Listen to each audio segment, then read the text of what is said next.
Subscribe to IMR Scary Tales and watch spine-chilling horror stories almost every day. And don't forget to click on the bell icon. As a state trooper for 15 years, I've experienced my share of close calls and uncomfortable situations. This happened over a decade ago, and I was still relatively new to the job. I was on night patrol on an interstate about 2:30 a.m. I usually have my car parked near a bush to hide myself from view from oncoming speeding cars. But at this hour, I didn't really try to hide too much.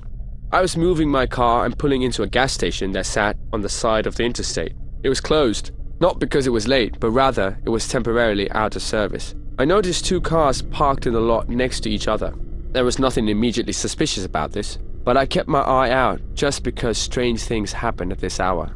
I parked my car in a way that I could watch the interstate as well as these two parked cars. I realized that I didn't see anyone in either of those cars though. Now this was quite suspicious. The station was closed and there were no workers there. I exited my car and approached the two cars. I tapped on the windows for the both of them. Nobody. In neither of them, as I had suspected. I began to walk around the lot as the occasional car zipped down the interstate. I went up to the glass of the closed gas station and knocked on it. I turned around, dumbfounded. Whose cars were these? Just as I imagined, could they be in the woods somewhere? I heard someone running from around the building and asking for my help. He was a young 20-something-year-old man, like me at that time. He said his car wouldn't start and needed help. Now I told him right away that I was no mechanic and that he'd need to call a towing company. But he practically begged me to just check under the hood for a second. He ran to his driver's side and popped the hood. I looked under the hood, with him not really knowing what to look for because I wasn't much of a car guy at the time. I asked if his battery died, and then I looked at him. I took note of the fact that he was looking around very oddly. He replied, "I don't think so." I then looked at the car parked next to him. "Whose car is that?" I asked him. He said he didn't know. He simply parked there to see if there was a porta potty in the back or something. I was reading through this kid's bullshit. I knew that something was up here.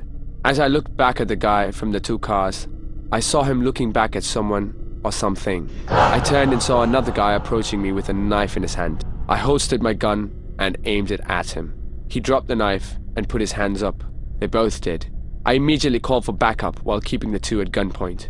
I cuffed the one who was holding the knife and placed him in the back of my car, and then grabbed the second pair from my glove box and cuffed the second guy.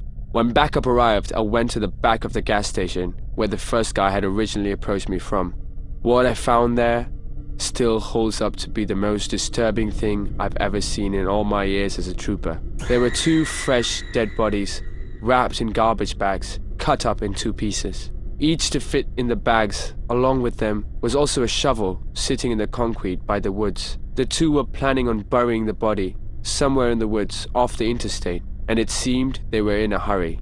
These two were a couple of the dumbest people I had ever interacted with. Being that out of anywhere in the state, they chose to bury two bodies off an interstate behind a gas station. Going to sleep at night, knowing you had almost your throat slit by somebody on the job, messes with you. And I didn't get much sleep for a while.